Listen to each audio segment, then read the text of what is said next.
చేనేతకు ప్రధాన కేంద్రమైనటువంటి చీరాల నియోజకవర్గంలో ఏ పార్టీ అధికారంలోకి వచ్చే అవకాశం ఉంది? ముఖ్యంగా త్రిముఖ పోటీగా భావిస్తున్నారు. ఇక్కడ మాత్రం ప్రజలు విశేష స్పందన అయితే చూపిస్తున్నారు కర్ణ వెంకటేష్ బాబు గారికి. ఆయన గెలుపు ఏ విధంగా ఉండబోతుంది ఆయన మాటలోనే తెలుసుకునే ప్రయత్నం చేద్దాం. నమస్తే. చెప్పండి, మీరు ప్రజలకు వెళ్తున్నారు, ఇన్ఛార్జ్ బాధ్యతలు తీసుకుని ఎమ్మెల్యే అభ్యర్థి వరకు కూడా చాలా విశేష ఆదరణ అయితే వస్తుంది. ఎమ్మెల్యే మీరైనా భావిస్తున్నారా, లేదంటే త్రిముఖ పోటీ ఏమైనా ఉండబోతుంది చీరాల? అంటే త్రిముఖ పోటీ అనేది ఇప్పుడు ఉన్నదనేది వాస్తవం. దాంట్లో majority of the votes YS Jaganmohan Reddy గారి పట్ల, వైఎస్ఆర్సీపీ పట్ల, నా పట్ల ఇవన్నీ కూడా పాజిటివ్గా ఉన్నాయి. తప్పకుండా 2-3 ప్లేసుల కోసం వాళ్ళిద్దరు అనుకుంటారు. 1వ ప్లేస్లో మాత్రం నేను పదిలంగా ఉంటాను నా నమ్మకం. అంటే తండ్రి గారి వారసత్వాన్ని అనిపించుకొని మీరు కూడా ఒక తండ్రికి తగ్గ తన్నుడు అనిపించుకుంటున్నారు. ఏ ప్రజలను అడిగినా కూడా మా ఇంట్లో పెద్ద కుమారుడు మా వెంకటేష్ బాబు అంటున్నారు. ఇంత స్పందన మీకు వస్తుంది, మీరు ఎలా ఫీల్ అవుతుంది? స్పందన వచ్చేదానికి ఫీల్ అయితే ఉంది, కానీ అందరినీ కూడా కలుపుకుంటూ వెళ్తే వాళ్ళందరూ పాజిటివిటీ ఉంటుంది. గత 5 సంవత్సరాలుగా పరిపాలన ఏ విధంగా జరిగిందనేది చూశారు.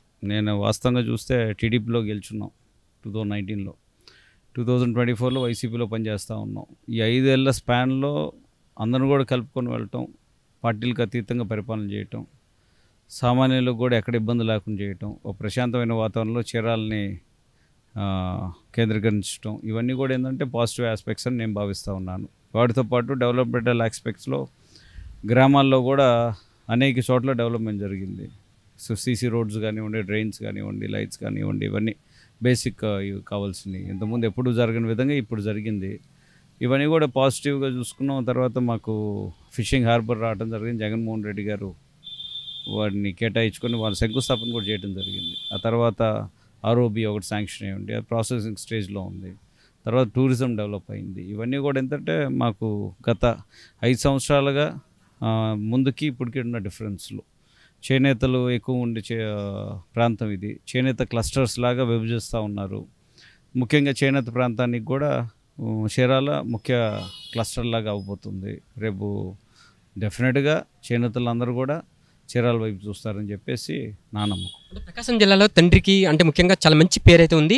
తండ్రి పేరుని నిలబెట్టబోతున్నారా రాబోయే రోజుల్లో? మీరు ఎమ్మెల్యే అయిన తర్వాత చీరాల ఇటువంటి అభివృద్ధి పదంలో ఎటువంటి వ్యూహాలతో మీరు ముందుకు వెళ్ళబోతున్నారంటే ఏమంటారు?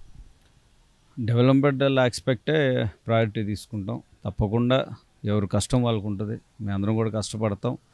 జగన్మోహన్ రెడ్డి గారి గవర్నమెంట్లో మేము అందరం కూడా ఎమ్మెల్యేలుగా ముందుకు సాగుతూ ప్రతి ఒక్కరు కూడా అండగా ఉంటాము. చీరాల ప్రాంత ప్రజలకన్నీ కూడా అన్ని విధాలుగా భరోసా ఇస్తూ ముందుకు సాగుతాం. చీరాల ప్రజాభిప్రాయంలో చాలామంది కూడా కర్ణం ఫ్యామిలీకే మా ఓటు అంటూ కూడా చాలా అయితే ప్రజలు చెప్తున్నారు. కానీ ఇక్కడ ఆమంచి కృష్ణమోహన్ ఒకవైపు అంటే ఎటువంటి మార్పులు చేయడానికి ముందుకు వస్తున్నారని నేను చెప్తారు. అటు కొండయ్య కానీ ఇటు ఈయన అంటే ఎవరి ఆస్పెక్ట్ వాళ్ళకు ఉంటుందని చెప్పే కదా ఇందాకే. సరే, మీ 2వ క్యాండిడేట్ గురించి చూసుకుంటే ఇంతకు ముందు నుంచి 2009లో ఒక పార్టీ, 14లో పార్టీ, 15లో పార్టీ, 19లో పార్టీ, 24లో పార్టీ, తర్వాత 25, 26 అన్నీ మారుతూ ఉంటాడు. మొదటి నుంచి ఆడుకున్న అలవాటు అది. సో వాళ్ళతో కంపేర్ చేసుకునే స్థాయిలో మేము లేవు.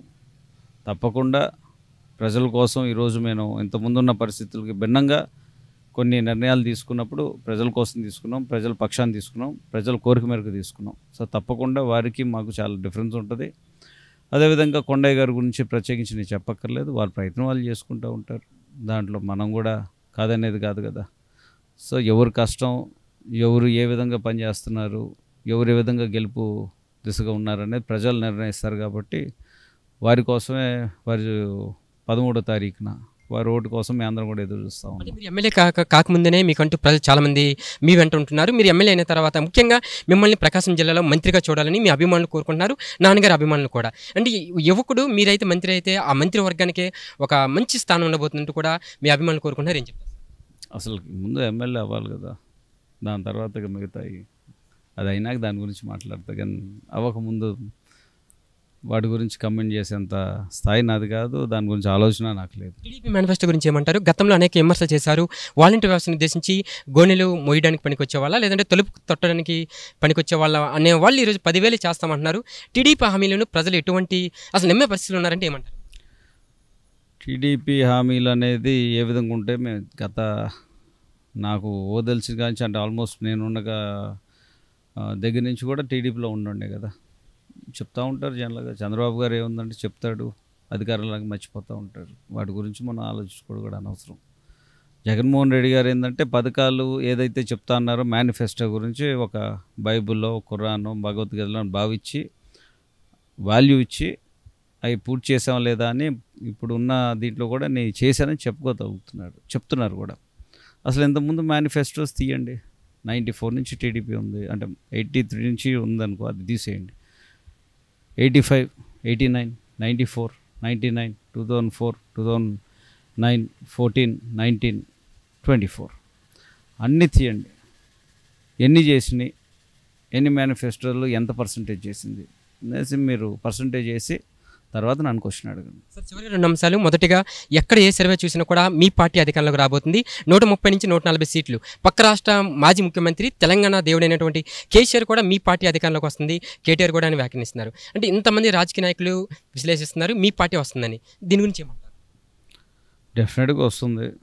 అధికారంలోకి వైఎస్ఆర్సీపీ రాబోతుంది అనేది స్పష్టంగా పక్క రాష్ట్రం వాళ్ళకే కాదు, పక్క రాష్ట్రం గురించి నేను మాట్లాడను, మన రాష్ట్రంలో ఉన్న వాళ్ళందరికీ తెలుస్తుంది. వాళ్ళందరూ కూడా ఓటేయడానికి రెడీగా ఉన్నారు. మహిళమ్మ తల్లులు ముఖ్య భూమికి పోషిస్తారు. యువకులు అందరూ కూడా ముందున్నారు. తప్పకుండా అందరూ కూడా జగన్మోహన్ రెడ్డి గారి పట్ల సానుకూలంగా స్పందిస్తూ ఉన్నారు. చీరాల ప్రజలకు మీరు ఏం చెప్పదలుచుకున్నారు మా ఛానల్? అందరూ కూడా నిజాయితీకి ఓటేయండి, నిబద్ధతకు ఓటేయండి. ఈరోజున్న పరిస్థితుల్లో ప్రశాంతత, స్వేచ్ఛ, స్వాతంత్రం, ఈరోజు అన్నీ కూడా ఈ వాతావరణం ఇప్పుడు చల్లగా ఉంది. మామూలుగా అయితే ఎండాకాలం వాసిపోతూ ఉంది మాకు రోజు. ఇలా వాతావరణంలో 5 సంవత్సరాలు గడిపారు వాళ్ళు. 5 సంవత్సరాలు అన్న కానీ 4 సంవత్సరాలు గడిపారు. ఇంకొక 5 సంవత్సరాలు కూడా ఇదే విధంగా ఉంటుంది. అది నా బాధ్యత. వాతావరణాన్ని మార్చలేను కానీ ప్రజల మధ్య ఉండే వాతావరణం అయితే నేను మార్చగలను. తప్పకుండా నా పాత్ర నేను పోషిస్తాను. ప్రతి ఒక్కరు కూడా సహాయపడతాను, ప్రతి ఒక్కరు కూడా సహకరిస్తాను. ప్రతి ఒక్కరు కూడా ఒక కుటుంబ సభ్యుల్లా అందరూ కూడా దగ్గర చేర్చుకొని అన్ని రకాలుగా సామాన్య ప్రజలకు అందుబాటులో ఉంటూ మంచి పరిపాలన అందించే విధంగా మీ అందరూ కూడా సహకరిస్తామని చెప్పి తెలియజేస్తా ఉన్నాను.